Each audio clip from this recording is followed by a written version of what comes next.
शहीद टीपू सुल्तान। मैं तो ये कहता हूं, अगर हुकूमत के लोग मेरी बात को सुन रहे होंगे तो सुनो और उन चलती वालों तक पहुंचा दो और उन कमियों तक पहुंचा दो जिनको टीपू सुल्तान के नाम से नफरत है। सुनो, मेरा टीपू वो था, चलो सुन लो 2-3 जुमले टीपू सुल्तान पर भी। मेरा टीपू वो था मेरा टाइगर, वो था मेरा टीपू। और मेरा टीपू वो शेर था कि जब तक मेरा टीपू जिंदा रहा, जब तक मेरा शेर जिंदा रहा, जब तक शेर मैसूर जिंदा रहा, तो ये हाल था कि अंग्रेजों की मां ने दूध नहीं पिलाई कि वो ये कह नहीं सकते थे। मेरा टीपू जब तक जिंदा था, अंग्रेज कह नहीं सकते थे कि हिंदुस्तान हमारा है। तारीख में लिखा है, हिस्ट्री में लिखा है कि मेरा टीपू जब शहीद हो गया और जब देख लिया अंग्रेज ने कि शहीद हो गया, तो उस वक्त अंग्रेजों ने कहा था कि आज से हिंदुस्तान हमारा होगा। लेकिन गद्दारों की औलादे टीपू के एहसान को मानने को तैयार नहीं है। गद्दारों की औलादे टीपू के एहसान को मानने को तैयार नहीं है, जबकि तारीख लिखी है कि जब तक टीपू जिंदा था, अंग्रेज कह नहीं सकता था कि हिंदुस्तान हमारा है। और मेरे टीपू का रौब क्या था वो भी सुन लो। मेरे टीपू का जलाल, मेरे टीपू का दबदबा, मेरे टीपू का रौब, मेरे शेर की झलक सबसे अलग। मेरे शेर की झलक और रौब और दबदबा ऐसा था कि मेरा शेर शहीद हो गया, मैं उस जगह पर गया जहां टीपू शहीद होकर, जहां उनकी लाश पड़ी थी, मैं उस जगह पर गया। मेरा शेर जहां पर शहीद होकर पड़े थे, दबदबा ऐसा था कि अंग्रेज करीब आया, फिर भी हाथ नहीं लगा रहा, क्योंकि अंग्रेज को ऐसा लगता था उठ तो नहीं जाएंगे।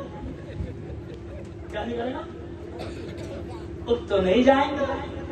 मरने के बाद भी मेरे शेर का जलवा और दबदबा कायम था, बाकी था। लेकिन अफसोस होता है, म्यूजिक ऐसी आम हो गई, नाच गाना ऐसा आम हो गया कि मैं कर्नाटक गया, मुझे शर्म आई। मैंने कर्नाटक में शेर मैसूर की जमीन पर, शेर मैसूर के उस इलाके पर मैंने तकरीर करते हुए कहा कि जवानों, मुझे बड़ा अफसोस हो गया, क्योंकि जवान उस दिन क्या कर रहे थे? डीजे बजा रहे, म्यूजिक बजा रहे, नाच रहे। अरे सुनो जवानों, अगर थोड़ी भी टीपू से मोहब्बत है तो सुनो, अगर थोड़ी भी नबी से मोहब्बत है तो सुनो, अगर थोड़ी भी कुरान से मोहब्बत है तो सुनो, अगर थोड़ी भी इस्लाम से मोहब्बत है तो सुनो। म्यूजिक का बजाना, डीजे का बजाना ऐसे ही हराम है जैसे सूअर का गोश्त खाना हराम है।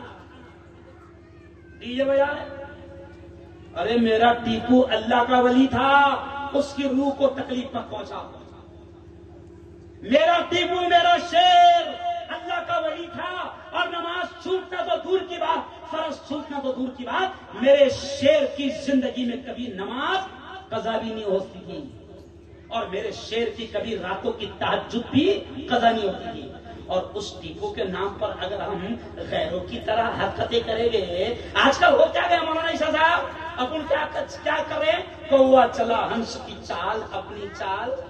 अरे बोल रहे हैं, आपको क्या लगा? उन्होंने कसम निकाले नहीं, अपने दिमाग में क्या गया? उन्होंने कसम निकाले, अपन भी असम निकालेंगे। अरे भाई, अगर कोई गू खा रहा तो गू खाने दो ना उसको। क्या अपन बोलेंगे नहीं, अपन उससे अच्छा खाएंगे? नहीं।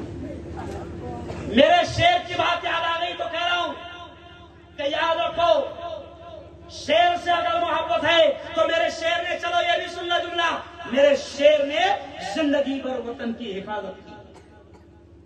ये जुमला सुन लो, राष्ट्रीय एकता का जुमला है, मगर मेरे ऐसे अच्छे जुमलों को मीडिया नहीं दिखाती। नहीं समझा? जैसे मक्खी को कैसा गंदगी दिखती, तो मेरी तकरीर में से मीडिया वाले क्या करते हैं? वो निकालते हैं। तो सुनो, अगर शेर से टीपू से मोहब्बत है तो मेरे टीपू ने आखिरी सांस तक मुल्क को अंग्रेजों के कब्जे में जाने नहीं दिया। तो टीपू से मोहब्बत है तो जिंतूर के जवानों, मुल्क की हिफाजत करना, मुल्क की रक्षा करना। और मुल्क की हिफाजत इस वक्त क्या है मालूम आपको? मुल्क की हिफाजत इस वक्त यह है कि मुल्क को दंगे फसाद से बचाओ। यह है मुल्क की सबसे बड़ी हिफाजत। दंगे नहीं होने देना, फसाद नहीं होने देना, माहौल खराब नहीं होने देना। सुन लो, होने नहीं देना। मौलाना अरशद मदनी हमारे कायद, हमारे लीडर, जमीयत उलमा के हमारे शेर मौलाना अरशद मदनी कहते हैं कि सुनो मुसलमानों, मैं जवानों से खास तौर से कह रहा हूं कि सुनो जवानों, इस वक्त मुल्क में नफरतों की आग लगी हुई है। मौलाना अरशद मदनी कहते हैं कि आग को आग से बुझाया नहीं जा सकता, आग को बुझाने के लिए पानी की जरूरत पड़ती है। तो सुनो, नफरतों की आग जल रही है और जलाई जा रही है, तो इस नफरतों की आग को बुझाने के लिए आपको मोहब्बत, एकता, अमन और प्यार की बारिश बरसाना पड़ेगी। अभी ये लोग क्या कर रहे हैं मालूम? आग लगा रहे हैं, आपको उकसाएंगे। देखो सुनो, मैं बहुत जज्बाती हूँ। खुदा ने इतनी सलाहियत दिया है कि 10 मिनट में दंगा करा सकता हूँ। नहीं समझे? इतनी सलाहियत खुदा ने दिया कि इतना जबरदस्त 10 मिनट तकरीर करूंगा कि तुम जाकर फतरे में फेंक दूंगा। लेकिन नहीं, वो कहते ना कि हम तीर भी है, तलवार भी है, हम फूल भी है, अंगार भी है। क्यों? फूल साथ नहीं, समझे आप? तो सुनो जवानों, अब क्या होगा कि अभी फिलहाल मुल्क में आग लगाई जा रही है।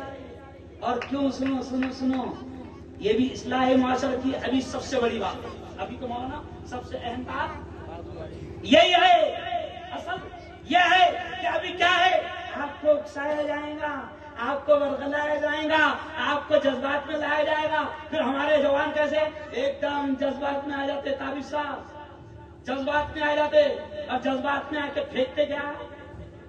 अरे बोलो ना, फेंकते क्या? अपन फतरे, अपने पास में फतरों के सिवा कुछ है क्या? अरे बोलो ना, फेंकते क्या? फतरे जज्बात में आकर। और खाते क्या? गोलियां। मेरा मशहूर डायलॉग है कि पत्थर फेंक कर गोलियां खाने के बावले चाले बनकर। पूरे हिंदुस्तान में ये डायलॉग चल रहा मेरा, तुमने खुद बोलना, पत्थर फेंक कर गोलियां खाने के बावले चाले। अरे बोलो, मत करो, बंद करो, है ना? अब हुकूमत भी परेशान है कि ये तो पूरे हिंदुस्तान